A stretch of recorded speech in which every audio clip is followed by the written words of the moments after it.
আমার কলেজের টিচার সবসময় আমারে ফেল করায় দেয়, সেটা 1 মার্ক হোক, 5 মার্ক হোক, 10 মার্ক হোক, মানে আমার ফেল করায় দিবে। কারণ কি? মানে আমার কাছে মনে হইতেছে কি জানো, আমি তো ঠিকমতো ক্লাস করি না, এজন্য হয়তো আমার উপর বিলা, অথবা উনি আমাকে একটু পছন্দ করে, আমি কখনো সেটাকে পাত্তাও দিই না, হয়তো সে কারণে হইতে পারে।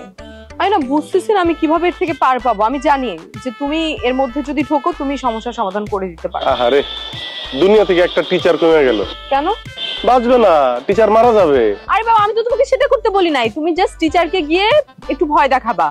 আর আমি জানি তুমি যদি গিয়ে নিজের পরিচয় দাও টিচার এমনি ভয় পেয়ে যাবে। বাট একটা রিকোয়েস্ট তোমার কাছে, তুমি গিয়ে কিন্তু কোনোভাবে বলবা না যে আমি তোমার গার্লফ্রেন্ড, তুমি বলবা যে আমার ভাগ্নি হয়, তো ও যেহেতু আমাকে একটা কমপ্লেন করলো এজন্য এটার জন্য আমি আপনার কাছে আসছি। আমি টিচারকে যে বলবো সে আমার বউ, আমি তারে বিয়ে করব। আর তারা যে এটাও মনে করে দিব ছাত্রী আর শিক্ষকের সম্পর্ক হচ্ছে বাবা মেয়ের মতো। এরপর থেকে সে তোমাকে দেখলে মামনি বলে ডাকবে, মা বলে ডাকবে, যদি না ডাকে